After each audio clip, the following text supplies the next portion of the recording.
क्या ये वाकई गढ़ की लड़ाई का ही एक्सटेंशन है, राइट वर्सेस लेफ्ट, या फिर हम ये माने कि इसमें आखिर ऐसी कौन सी आफत आ रही है? अगर रामायण और नेतृत्व पर कुछ सबक एक वेबिनार में हो जाए तो इससे क्या बिगड़ जाएगा?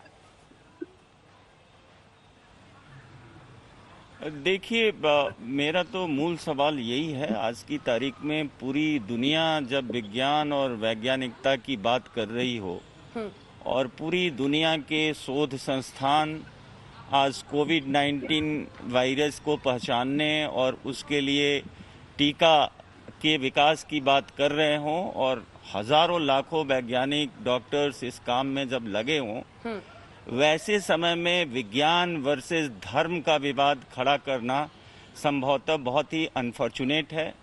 और वो भी जवाहरलाल नेहरू विश्वविद्यालय जैसी संस्था में, प्रोफेसर चौधरी को जहां पर एक दूसरे तरह की वैकल्पिक परंपरा रही है और जहां पे सोच समझ और एक वैज्ञानिक उस जगह का चरित्र है, वहां पे इस तरह की विवाद को खड़ा नहीं करना चाहिए। सवाल रामायण और राम का नहीं है। सवाल क्या ये जरूरी है आज की तारीख में कि हम राम और रामायण वर्सेस विज्ञान को खड़ा करें? और संबित पात्रा जी से मेरा ये भी कहना है कि ये बहुत ही दुखद वर्सेस क्यों हो बहुत ही दुखद विवाद है जिसको हम लोग खड़ा करने की कोशिश कर रहे हैं। कोएग्जिस्टेंस नहीं हो सकता विज्ञान का और धर्म से किसी सबक का। देखिए अंजना जी, मैं प्राचीन भारत ही पढ़ाता हूँ और प्राचीन भारत में विज्ञान की एक पूरी परंपरा है। आप सुश्रुत संहिता की बात कर सकती हैं। संदीप जी एक सेकंड पूरा कर ले, वो बोलने दीजिए उनको। मुझे मेरी बात खत्म हो जाने दीजिए संदीप जी, मैं आपकी बात पूरी सुनूंगा। दरअसल सवाल ये है कि भारत में तो विज्ञान की एक पूरी परंपरा रही है।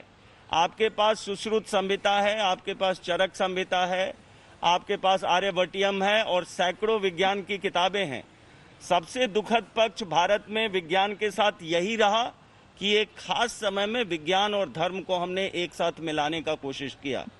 पूरी दुनिया में आज ये दो अलग अलग चीजें हैं, दो अलग अलग स्तंभ हैं और मैं किसी को कम और ज्यादा कहने की बात नहीं कह रहा। दरअसल मैं सिर्फ इतनी गुजारिश कर रहा हूं कि जिस समस्या का समाधान विज्ञान कर सकता है उसको हम विज्ञान पे छोड़ें। ठीक है, और उसी तरह की सोच और समझ का विकास आज की तारीख में देश में करने की जरूरत है। ठीक है प्रोफेसर चौधरी, हेलो, क्या विज्ञान से जहां पर इस वक्त सबक लेने की या वैज्ञानिक सोच को बढ़ावा देने की जरूरत है, वहां पर धर्म को घुसाने की आवश्यकता है? ये सवाल अंजना, मेरा तो एक सबसे बड़ा प्रश्न तो इसी पर है कि हम धर्म का शब्द का प्रयोग क्यों कर रहे हैं। मैं अक्सर इस बात को कहता हूं कि मैं रिलीजन शब्द का प्रयोग करिए, यदि धर्म शब्द का प्रयोग करेंगे तो धर्म एक बहुत बड़ा कॉन्सेप्ट है। सिद्धेश्वर शुक्ला जी इतिहास के प्रोफेसर बता रहे हैं, उनके बारे में आपने बताया, उनको काफी ज्ञान होगा कि धर्म की अवधारणा अलग है और रिलीजन की अवधारणा अलग है। दोनों की अवधारणा भिन्न भिन्न है। जहां रिलीजन 3 तत्वों के साथ मिलकर जुड़ा हुआ है, जिसमें एक भगवान, एक किताब और एक पूजा पद्धति, वहीं धर्म व्यक्ति के कर्तव्य के साथ जुड़ा हुआ है। इसलिए व्यक्ति के कर्तव्य बहुत बड़ा हिस्सा हो जाता है और रिलीजन बहुत छोटा हिस्सा हो जाता है। इसलिए विज्ञान और रिलीजन पे आप डिबेट करिए, हम बात कर रहे हैं धर्म की। और दर्पण में चले जाइए सिद्धेश्वर जी, भारत में यदि राम की बात नहीं होगी तो कहां बात होगी? भारत की पहचान ही राम है। राम की बात करो पर विज्ञान की बात करो। उस युग में विज्ञान भी था, पर्शियन भी उसी दौरान यहाँ पे आया। राम ही सब कुछ है। अरे आप विज्ञान की भी बात करोगे या नहीं करोगे?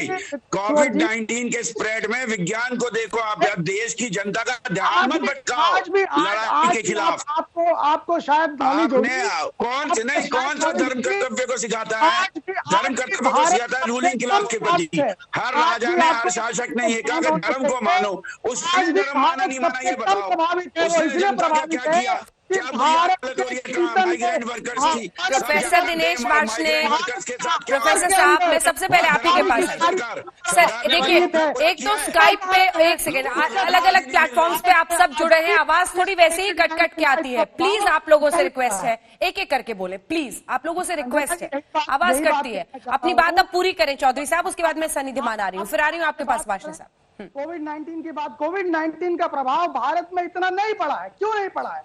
वो इसलिए नहीं पड़ा क्योंकि भारत के अंदर व्यक्ति का आचरण धर्मानुकूल आचरण रहा है। और यदि धर्मानुकूल आचरण अगर कहते हैं तो उसके अंदर तमाम सारी चीजें आती है। उसमें आचार भी आता है, उसमें व्यवहार भी आता है, उसमें आहार भी आता है।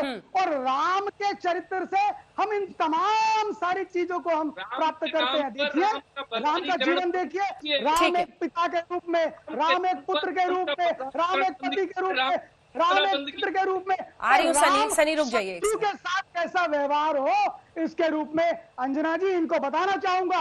अगर टैक्सेशन की बात हो, इन्होंने तो पढ़ाया ही नहीं होगा इतिहास में।